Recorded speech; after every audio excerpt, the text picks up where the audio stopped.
Auradon was supposed to be safe. But tonight, something strange is happening.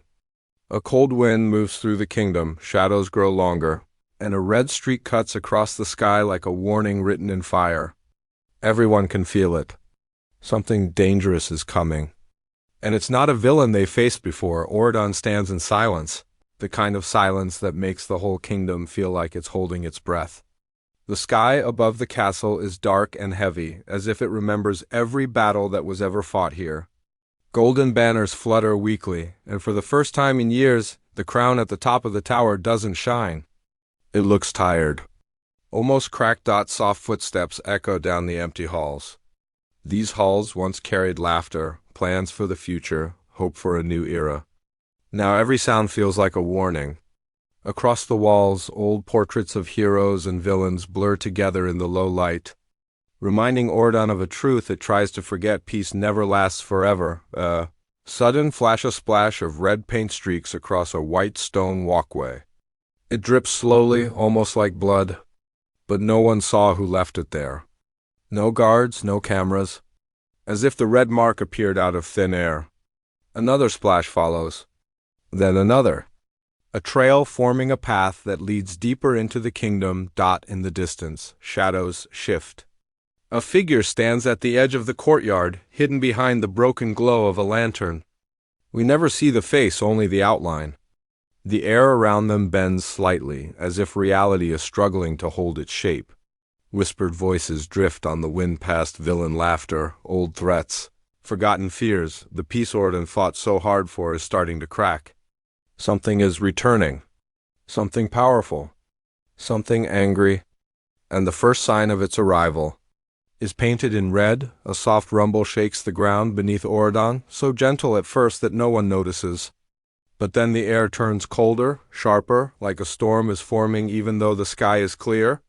At the edge of the kingdom, near the forgotten gates that nobody uses anymore, a strange red glow begins to pulse. It beats like a slow heartbeat. Steady, growing, alive.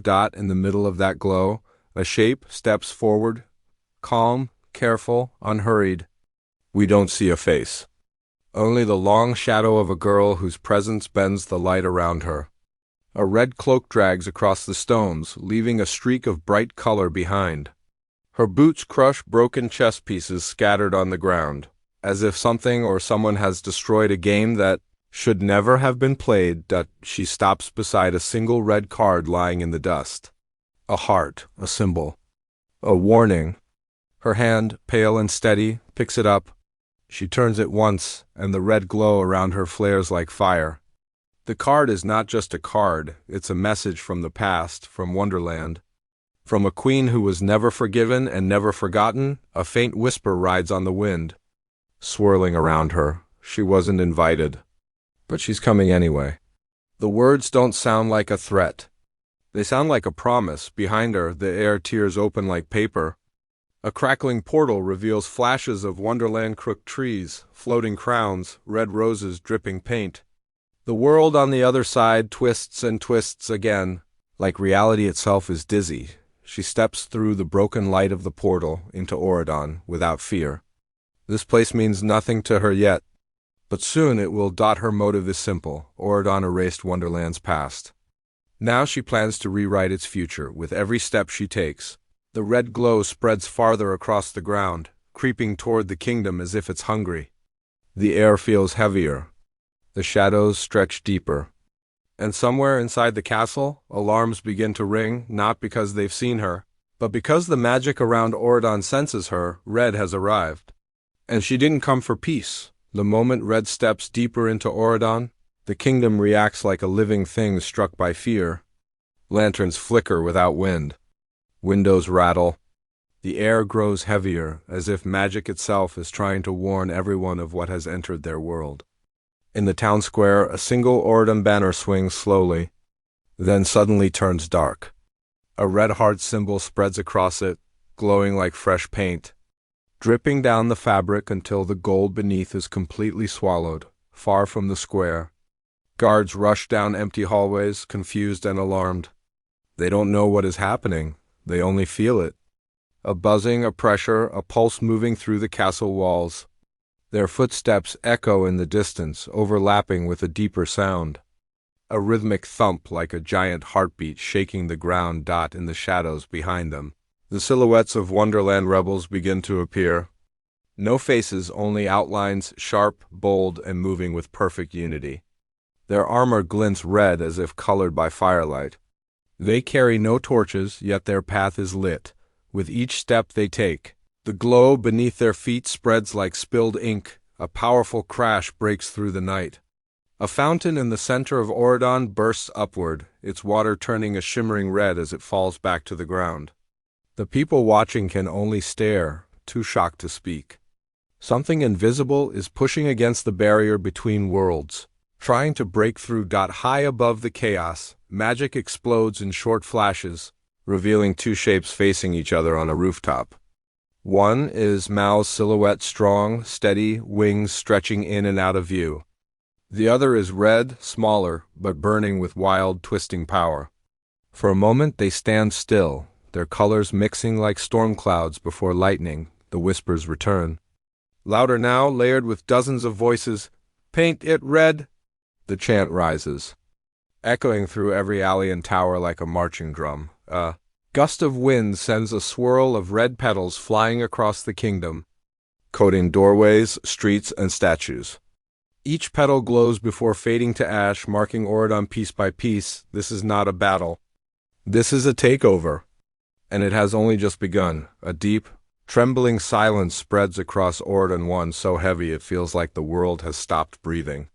The sky, once bright and calm, now glows with drifting red clouds swirling in slow circles above the castle. Every tower, every wall, every stone seems to vibrate with the same quiet warning. A new force has taken hold. In the center of the throne room, the golden crown of Auradon sits on a pedestal, untouched. Until the lights flicker.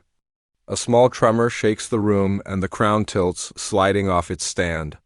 Time seems to slow as it falls, spinning in the air before hitting the marble floor with a sharp metallic ring that echoes through the entire castle.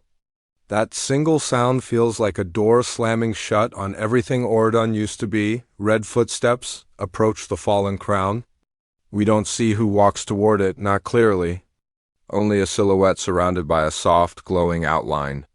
Her cloak drags behind her like a streak of paint across the polished floor. The closer she gets, the more the candles around the room burn red instead of gold. Shadows move in strange shapes, twisting as if excited to greet their new master. Outside, the portal between Wonderland and Auradon opens wider, stretching like a giant wound in the air. Strange red vines lift from the ground, snaking across gardens and pathways. Not destructive, but claiming, rewriting, transforming. Every inch they touch changes, color as if the land itself is bowing. On a distant balcony, Mal's silhouette watches silently. Her wings twitch with tension, glowing faintly purple dim next to the storm of red rising around her kingdom. She knows this fight won't be simple. Red isn't just another villain. She is a legacy. A crownless queen ready to reshape the world in her image. And deep beneath the throne room, an old magic awakens. Something ancient. Something that hasn't stirred since the first days of the Isle. The stone floor cracks with a soft rumble, glowing lines spreading out like a map. As if even the oldest spells are recognizing a shift in power, a soft giggle breaks the silence. Light, playful but chilling. It echoes through the halls, bouncing off the walls like it belongs there. Like it has always belonged there. Red bends slowly, picking up the fallen crown. She turns it in her hand, admiring the shine. Before gripping it tightly, the metal glows red for a moment, then dims. Not broken, not claimed. Simply waiting, the kingdom stands at the edge of a new era, one written not in gold or blue, but in red.